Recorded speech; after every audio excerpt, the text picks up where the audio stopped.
Bonjour à toutes et à tous. Aujourd'hui, je vous invite à découvrir une artiste résolument singulière, Ceyla de la Cal Pérez, aussi appelée Ceyla, comédienne, chanteuse et performeuse d'origine espagnole, installée à Liège depuis 2013. Issue de la Facultad de Bellas Artes et formée à l'Académie royale des beaux-arts de Liège, son parcours hybride mêle théâtre, musique, performance et art visuel. Installée dans la cité ardente depuis plus de 10 ans, Ceyla a transformé ses productions en scènes vivantes lors de festivals, d'espaces urbains ou de performances immersives. On l'a vu notamment à Liège avec Pas Radis pour D8 au Brasseur et dans des sessions musicales telles que les Fenêtres 14. Dans cet entretien, tu découvriras son passage des beaux-arts à la scène et l'intensité de sa démarche artistique. Sa façon singulière d'allier musique méditerranéenne, performance visuelle et jeu théâtral. Ses réflexions sur l'art multidisciplinaire et les projets qu'elle souhaite développer. Prépare-toi à plonger dans l'univers artistique d'une artiste audacieuse, engagée et profondément créative. Installe-toi confortablement. On commence maintenant. Bonjour Chila, comment ça va? Bonjour, ça va super et toi, Marc? En pleine forme? En pleine forme, après mes 2 petites cafés matinales. Alors, peux-tu nous dire d'où tu es originaire? Je crois que tu viens d'Espagne. Oui, c'est ça, je viens d'Espagne. De Léon, c'est à côté de la Galice, qui est en haut du Portugal. Donc voilà, un espace qui n'a pas vraiment à voir avec les clichés espagnols. On ne joue pas du flamenco, c'est plutôt celtique, la culture. C'est très vert, il pleut beaucoup. Et il fait froid en hiver, ce que les gens ont un peu de mal à croire, mais voilà. Et tu es venu ici en Belgique quand ça? Donc, je suis en Belgique depuis, je pense, 12 ans. Et je suis venue en Erasmus. Un peu, je n'ai pas vraiment saisi la chose. Juste, je voulais aller en Allemagne parce qu'il me semblait que c'était là que ça s'est passé, l'art. Je ne sais pas pourquoi non plus. Et du coup, il n'y avait pas je me suis dit, c'est trop difficile l'allemand. Je vais plutôt aller en Belgique où ils parlent du français et que c'est à côté quand même de l'Allemagne. Et du coup, la seule destination, c'était Liège. Et voilà. Je suis venue, j'ai adoré l'Académie des Beaux-Arts où j'avais l'espace pour créer, je me suis passionnée. Je voyais qu'ici aussi, il y avait beaucoup de vernissages, des moyens de s'en sortir, on va dire. Et du coup, j'ai resté ici, quoi. Et après, voilà, le parcours est long, les questionnements aussi. Et comment était la petite Ceyla? Ceyla, enfant. Oui. Alors. Oui. Donc, et Mini Ceyla, c'était une personne très réservée, très sereine. Enfin, on me définissait comme ça. Je ne sais pas si j'étais vraiment sereine, mais en tout cas, j'étais très calme, très réservée, très timide, très dans mes affaires. Donc, j'ai dessiné beaucoup. J'aimais beaucoup la compagnie des adultes, mais je m'en sortais moins bien avec la compagnie des gens de mon âge. Et voilà, j'avais un univers imaginaire déjà très grand. J'étais dans mes affaires, autant dans les jeux que dans les dessins et tout ça. C'était des moments où je m'inventais des trucs plus dans mon univers, quoi. C'était là que je me sentais à l'aise. Et tes parents, ils étaient aussi dans le monde artistique? Non, pas du tout. La seule personne que je connaisse de ma famille qui a une vie plus, on va dire, créative ou alternative, c'est ma marraine, qui ne fait... maintenant, elle s'est mise à la peinture. Elle a eu un cancer, elle s'est mise à la peinture, mais elle a toujours fait des trucs créatifs. Mes parents, voilà, ils ont un magasin de peinture, des bâtiments, c'est comme de la peinture. Et voilà, ils ont leur business familial. Et voilà. Et mis à part ça aussi, même pas la lecture, les livres, la musique, à part la musique de la voiture, il y avait jamais pompé ça de là, quoi. Et comment ça t'est venu alors cette envie de chanter, de jouer de la comédie? Alors, j'ai une des personnes déclencheuses de cette envie, pas cette envie de chanter, mais cette envie de s'assumer dans les chants. Ça a été ma coloc à Salamanque. On étudiait les beaux-arts ensemble. On habitait ensemble, on était 3, c'était génial. Et elle, Carmen Cuevas, elle chantait. Elle chantait super bien. Et moi, j'ai chantonné toujours je fais des bruits. Et donc, j'ai chanté dans la douche, j'ai chanté par-ci, par-là. Et elle m'a dit un jour, Seila, franchement, je t'entends, tu devrais quand même lâcher ta voix. Et donc, j'ai pris ça au sérieux. Ben, voilà, quel honneur que Carmen Cuevas me dise ça. Et donc, j'ai commencé doucement à lâcher la voix. Ça a pris des plombs. Du premier moment où j'ai chanté toute seule, au premier moment où j'ai monté sur une scène, voilà, ça a pris longtemps. C'est ici à Liège qu'à un moment donné, voilà, lors d'un événement aussi pareil, un peu hasardeux, j'ai chanté avec un groupe. Eux, pareil, ils m'ont encore validé là-dessous. Et après, je voulais trop chanter dans la rue. Voilà, j'étais guidée par ces trucs bohèmes, romantico trucs. Et donc, j'ai commencé à prendre la guitare pour pouvoir sortir dans la rue de façon autonome. Et là, pareil, j'ai fait au moins 600 des rues vraiment où presque tous les jours, je sortais une quarantaine de minutes. Je me sentais bien là dans les rues de Liège. C'est par là que ça a commencé. Je trouve que c'est dur de faire de la musique dans les rues. C'était pas compliqué? Et voilà, comme toutes les choses, je trouve qu'il y a beaucoup de gens qui trouvent courageux un chemin ou l'autre, mais je pense que quand c'est ce que l'on désire, on se trouve pas en train de sauter un obstacle, mais en train d'accomplir quelque chose qu'on veut vraiment. Et pour moi, à ce moment, sortir dans la rue, ça faisait partie des moments les plus apaisés que je vivais. Je sentais que ça avait du sens. Et j'aimais beaucoup aussi le fait de pouvoir partager ça avec des gens très éclectiques, même si c'est les rues de Centre-Liège, finalement, et qu'il y a des gens qui vont dans les centres. Mais il y a toutes sortes de publics. En effet, il y a parfois aussi des situations désagréables, ça m'est aussi arrivé, mais ça ne pèse pas dans mon expérience des joueurs dans la rue. Franchement, j'ai vraiment des souvenirs très tendres des joueurs dans la rue. Tu as une formation en art plastique et en art de la scène. Qu'est-ce que tu peux nous en dire? Alors, j'ai une formation en art plastique, très longue d'ailleurs. Je ne voulais pas partir de ma formation plastique, donc j'ai fait un master en peinture. Ensuite, j'ai fait un master en sculpture. Et comme je me disais, Seila, tu traînes un peu, j'ai fait l'agrégation en même temps. Question de m'inclure un jour dans les systèmes socio-économiques.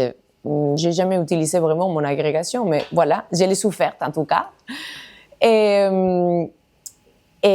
pour l'art de la scène, j'ai pas de formation vraiment. J'ai participé à plusieurs projets collectifs et j'ai fait un truc qui s'appelait les premiers pas du comédien, je pense, et aussi des workshops par-ci par-là, mais je n'ai pas vraiment de formation de comédienne en tant que telle. Ça a toujours été très inné chez moi, le théâtre, la gestuelle, l'expressivité. Et qu'est-ce que je peux nous en dire de tout ça? Je trouve que dans des métiers qui sont parfois si durs à légitimiser dans la vie réelle, en tout cas pour quelqu'un qui vient d'un milieu qui n'est pas du tout celui-là, je trouve que les études, ça donne parfois l'espace à pouvoir se libérer de ce questionnement, c'est-à-dire tu te lèves le matin et tu te dis « mais qu'est-ce que je fais? Mais je vais peindre puisque je suis inscrite dans une école de peinture ». Donc, il y a moins cette poids qui vient par après, parfois, te dire « Non, mais j'ai fait n'importe quoi, mais je ne vais jamais m'en sortir comme ça. Non, mais il faudrait que je fasse autre chose. » Et donc, ces années, je trouve qu'ils sont un peu paisibles là-dessous. Ça t'aide à enlever du poids de cette illégitimité sociétale.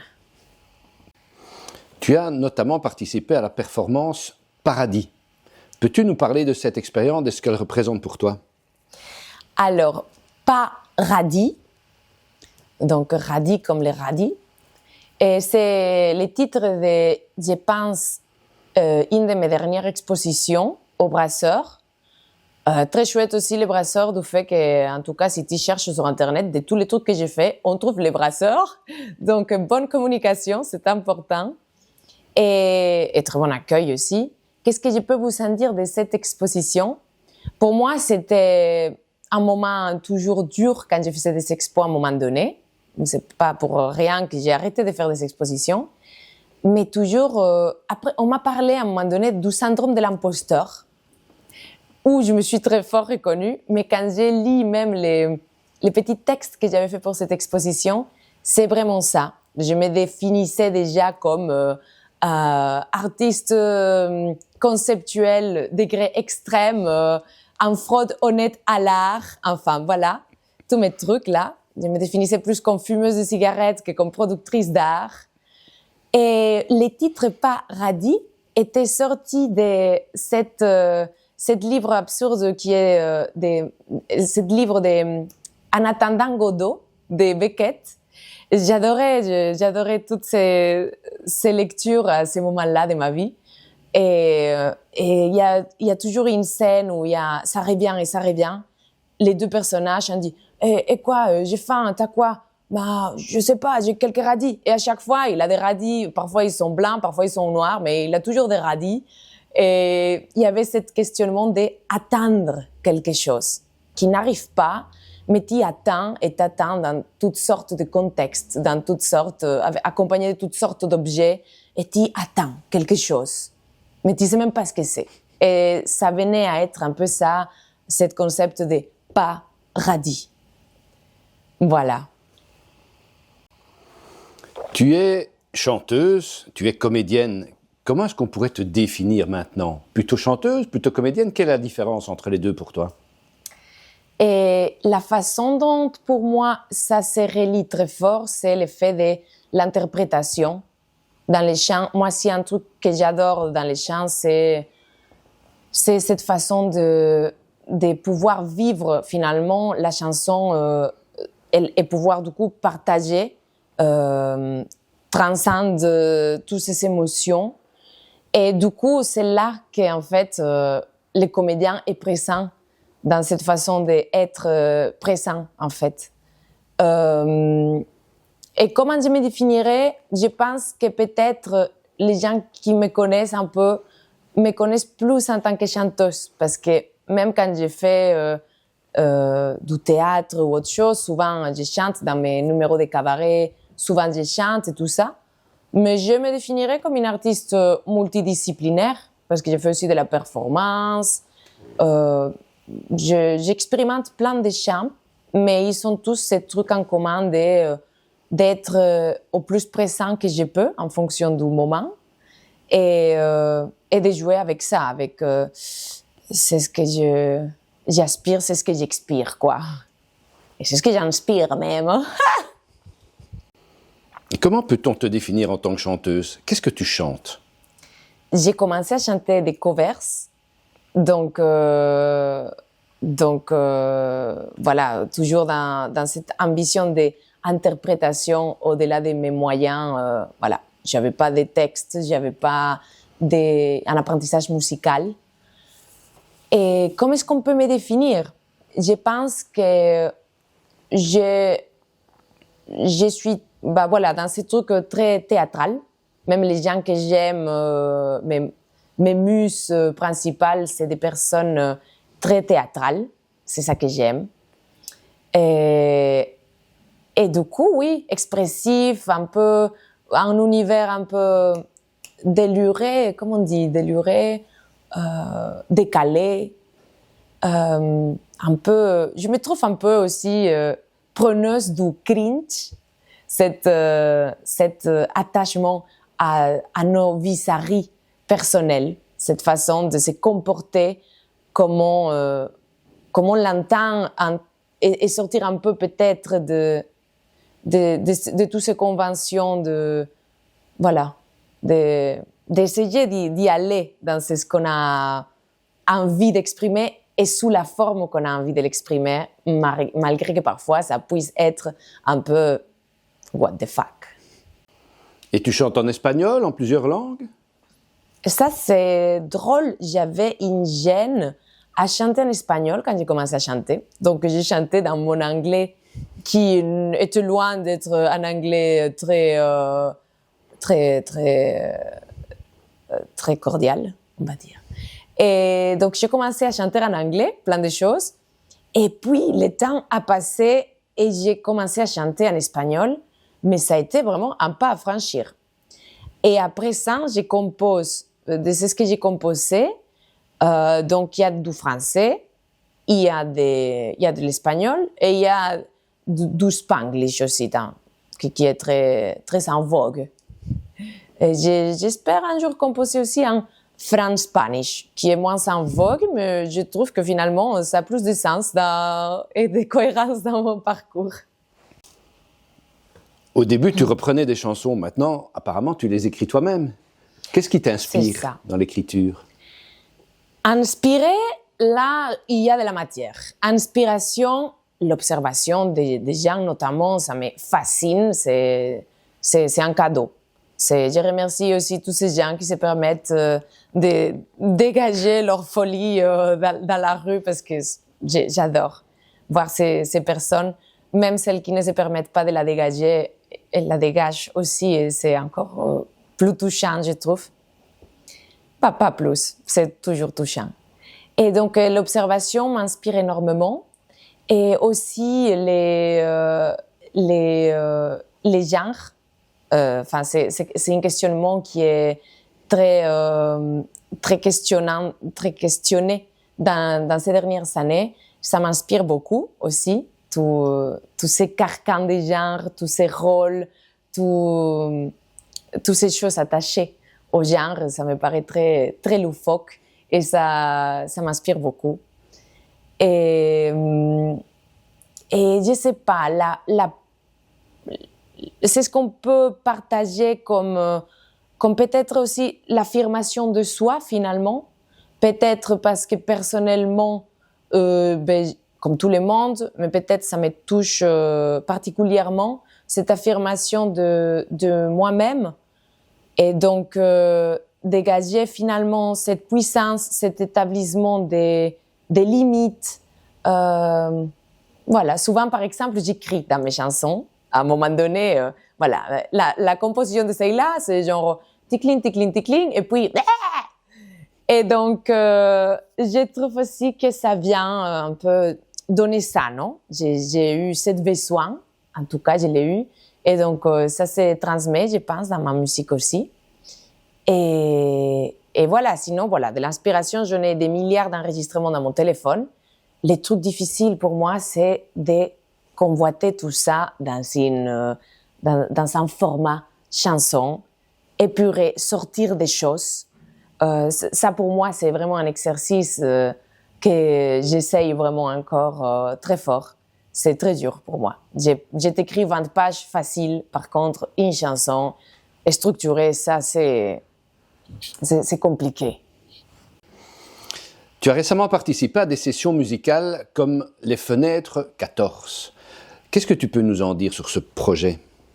Alors, c'est plus qu'un projet, c'était une brief comme ça. Ça faisait partie des les sessions du Bourdon, que je vous conseille d'aller voir. Et donc, voilà, c'est un projet où des artistes sont invités. Les fenêtres, la seule consigne, en gros, c'était de faire un truc par rapport à une fenêtre. Enfin, même pas par rapport, mais une fenêtre dans les cadres ou dire un poème dans une fenêtre. Enfin, comme tu l'interprètes. Et donc, j'ai profité pour faire un truc que j'ai appelé Mediterranean Style. Et que c'était de reprendre un peu ce personnage cliché qui vit dans les fenêtres. Voilà. La femme qui nettoie la vitre et que du coup voit des trucs, observe dans la rue, qui interpelle son enfant qui traîne dans la rue pour aller manger, qui parle avec la voisine qu'elle aussi est dans la fenêtre. Voilà, c'est ce monde historique un peu almodovarien, très almodovarien, qu'on a comme ça. Et j'avais envie d'incarner fugacement cette personnage. J'aime bien ce concept de Mediterranean style, qui est plus un concept, je pense, de l'étranger. Je pense que je l'ai vécu plus fort en me déplaçant ailleurs qu'en vivant dans l'Espagne. Mais j'aime beaucoup ça. Quels sont justement les artistes qui t'interpellent, qu'ils soient espagnols, français, autres? Qu'est-ce qui t'inspire? Bah, comme je l'ai dit et je l'ai Il y a redit. Almodovar, Almodovar, apparemment, tu aimes bien, évidemment, oui. bah, c'est quelque chose de... Voilà, ces personnages tellement ils sont dans leur truc à fond, quoi. Et cette façon de prendre les clichés et en faire un être à part entière, bon, avec tout ce qu'il est, il est visionnaire dans beaucoup de sujets qui ne se voyaient pas à l'époque, comme des communautés LGBTQIA+, et plein de choses, les vécus de la femme, enfin, c'est vraiment très visionnaire. Mais sinon, des artistes qui m'inspirent au plus pour l'instant, ben, il y a Nati Peluso, qui est une artiste argentine qui a vécu en Catalogne. C'est ce qui m'inspire énormément, c'est pareil, son côté caractère théâtral, cette façon de se transformer dans plein de personnages différents. Il y a aussi La Lupe, qui est une personne d'avant, je ne sais pas de quelles années on parle, mais pareil, sa niaque, sa force, sa tripudité, elle est vraiment tripue, elle t'envoie les trucs avec... Et j'écoute beaucoup, sous les conseils d'une amie aussi, Bonnie Banane, dernièrement. Pareil, toutes ces transformations de personnages, sa façon de déclamer ses textes, de les incarner, délicieuse. Et dernièrement aussi, j'écoutais la chanson de Colette Magny, Mélocoton. Je meurs, c'est d'une tendresse et c'est une façon de présenter une famille dysfonctionnelle quand il n'y avait pas encore cette nomenclature et cette résilience à travers des personnes qu'on rencontre. Elle est merveilleuse, j'adore. Bah, il y a tellement de choses qui m'inspirent différemment. Il y a aussi la chanson de Yankee Doodle. J'adore. Il y a des phrases, je me rappelle pas bien maintenant, mais voilà, poignant. Il y a plein de choses.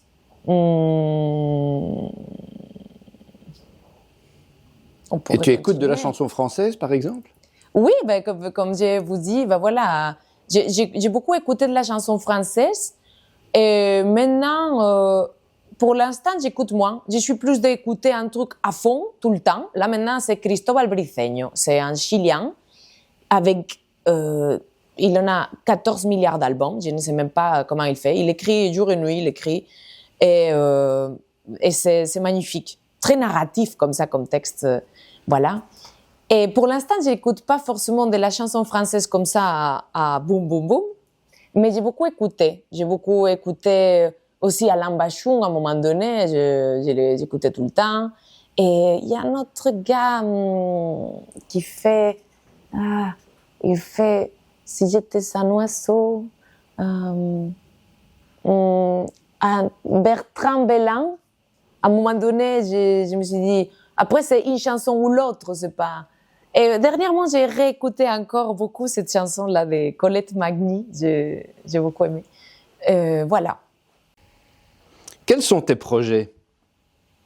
Alors, j'en ai 40 milliards de projets. Bon, on va dire plus ou moins 6 pour le moment. Et en gros, mon projet, ça serait vraiment d'affiner et construire un univers à chaque fois plus clair et plus ouvert en même temps. Et avec tout, avec des chansons. Pour l'instant, j'ai un EP seulement, un petit album. Et je voudrais construire un album euh, riche. Les vidéos, ça m'interpelle beaucoup aussi, les vidéoclips. Construire un univers à travers tout ça, à travers les univers, les paroles, la musique. Et c'est ce qu'on porte derrière aussi. J'adore aussi voir les interviews des gens que j'aime parce que ça m'inspire énormément leur philosophie de vivre et tout ça. Je voudrais que cet univers s'expande et se clarifie. Et sinon, pour le moment, c'est ce que j'ai, c'est mon projet de chansons recyclées, les plus anciens, qui partent de ces chansons que j'ai jouées dans la rue, des autres que j'amène, mes compos, et que je joue pour le fait de la musique d'ailleurs. Et j'ai aussi un duo avec Andrea Monticciolo, qui est un ami et une personne, un musicien avec lequel j'ai fait mon premier EP. Et on travaille très souvent dans son studio. Et du coup, on fait un projet de sessions live improvisées où il fait de la musique. Moi, j'improvise au micro. Plus ou moins, j'improvise. Et on a aussi Labiae, qui est un trio avec Catherine Varsix et Coralie Desrobes, qui habite ici dans l'Armande aussi. On se voit souvent ici. C'est expérimental, performatif, on ne sait pas, c'est plein de choses. On verra bien ce que ça devient. J'ai mon collectif Pink Flaming Girls, que c'est du cabaret grotesque Emma Melone. Voilà comment on les vend. Je participe dans le projet Alice in Queerland, qui est un projet de Ruby Pignata et Bridget 27, dans lequel on a co-créé cette pièce guidée par ces deux personnes-là, et où j'ai fait la reine des chœurs. J'adore ce personnage aussi. Et j'ai Oblique aussi, qui est un collectif de performance et dans laquelle on performe souvent dans des événements, dans des expos. Voilà. Les dernières, ça va être bientôt aussi l'exposition de Sandrine, qui habite aussi ici dans l'Armande. Et du coup, il y a 2 personnes de ce collectif qui vont performer dans son installation à la Beauberie. Et du coup, voilà, parfois on est 2, parfois, voilà, en tout on est 8 ou 6, on dirait. Bon, et avec ça, on a fait aussi le Substance Collectif, qui est notre collectif où l'on s'entraide, où on participe les uns avec les autres, ou voilà. Plein de projets. Peut-être parfois un peu trop pour se concentrer à la construction d'un grand univers et avoir le temps d'écrire et avoir le temps d'observer et de respirer et de manger et tous ces besoins de l'être humain qui sont vachement plus basiques mais pas non plus moins créatifs finalement. Note personnelle. Si tu pouvais rencontrer Seila quand elle avait 10 ans, qu'est-ce que tu lui dirais? Ouvre-toi au monde et tu les vaux, vas-y sans peur et sois toi, juste ça. Il n'y a pas de danger. Je me l'aurais dit. Bien, je vais te demander de résumer ta vie en 30 secondes chrono. Top! Ok. Né en Espagne et puis fait des études, beaucoup étudié. Et ciao, je ne vais plus être parfaite, je vais faire la carrière la plus nulle du monde à votre avis, les beaux-arts. Allez, qu'est-ce que je fous ici en train de peindre? J'adore chanter, mais il faut que je peins. Bah, je vais chanter, je chante, fuck off, je chante, merde! Si tu pouvais dîner avec un personnage de fiction, qui serait-il? Alors, ça sera potentiellement un méchant, une méchante pour découvrir son univers caché. Ça prend beaucoup d'énergie, mais c'est intéressant. Et sinon, franchement, j'aimerais bien, à la façon Pinocchio, incarner que mes personnages que je joue prennent vie et pouvoir vraiment discuter avec eux d'une façon sincère, les rencontrer vraiment. Quel est le livre que tu aurais aimé écrire? Et il y a un film, par contre, que je me suis dit 1000 fois ça. C'est Coffee and Cigarettes de Jim Jarmusch. Et là, je me suis dit, un peu sarcastiquement, en disant, mais quel connard, tu vois, il a fait ce film. J'aurais dû faire ce film. J'adore ce film. Je l'écoutais pour les dialogues. Voilà, c'est ce que j'aurais dû faire ce film. As-tu un rituel particulier avant de monter sur scène? J'ai fait beaucoup de bruit, comme d'habitude, si je peux me le permettre, et tout dans le respect de mes camarades. Mais j'ai fait beaucoup de bruit, autant très grave que très aigu. Démonstration? Allons-y. J'ai fait des bruits, mon bruit préféré pour l'instant, c'est... Ça, j'ai fait avant de monter sur scène. Et oui, ou très aigu, comme... Voilà, il y a un côté ici, que du coup, quand j'ai fait ce genre de bruit, ça se dégage. Si tu étais un mot, ce serait lequel? Quel mot je serais? Oh, je sais pas.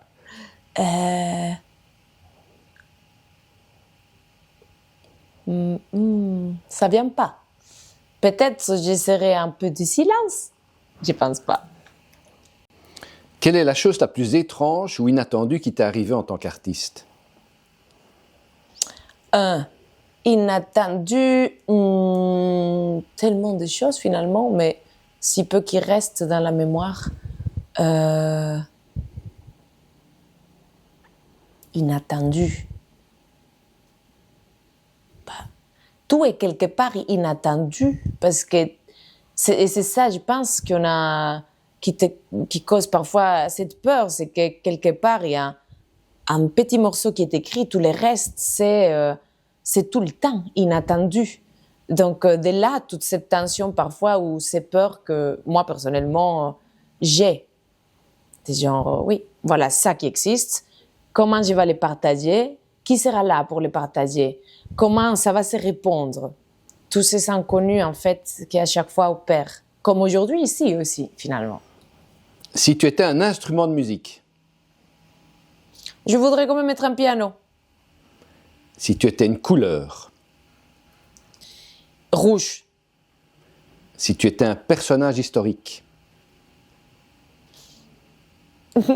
Marilyn Monroe. Si tu étais une œuvre d'art? Un truc. Un Willem de Kooning. Si tu étais un lieu? La mer et la montagne. Si tu étais une saison? Automne, printemps.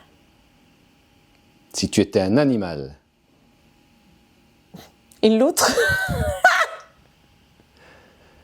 Si tu avais un super pouvoir, ce serait lequel? Les pouvoirs de... Par exemple, appuyer sur un bouton et te dire, transcrire, c'est ce que ton corps essaie de te dire d'une façon en mots. Pour pas qu'on ait le choix de dire, je comprends pas. Improvisation ou texte écrit? Impro. Scène ou studio d'enregistrement? Scène. Matin ou soir pour créer? Soir. Silence ou musique à fond? Musique à fond. Solo ou collaboration? Collab. Papier ou numérique? Papier. Ça, c'est clair. Public belge ou international? International. Répétition ou performance? Perf. Café ou thé pendant Café. l'écriture? Comédie ou drame? Drame.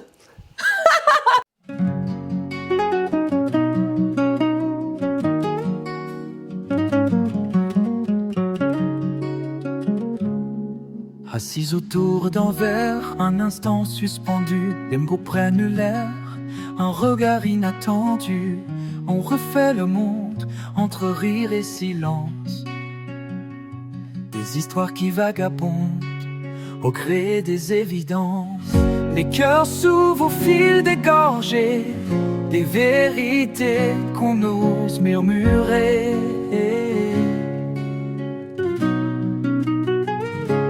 Entre deux gorgées, les hommes se dévoilent, un brin de vérité, une larme, une étoile. Les voix se mêlent, les tuyaux s'envolent, à chaque échange, un bout de nous s'enroule. Un artiste murmure, un poète se confie, les rêves qui s'allument dans un souffle de vie. Un instant fragile, une parole offerte, des idées qui dansent, une flamme qui reste. Les cœurs s'ouvrent au fil des gorgées, des vérités qu'on ose murmurer. Entre deux gorgées, les âmes se dévoilent, un brin de vérité, une larme, une étoile. Les voix se mêlent, les cris s'envolent, à chaque échange, un bout de nous s'envole.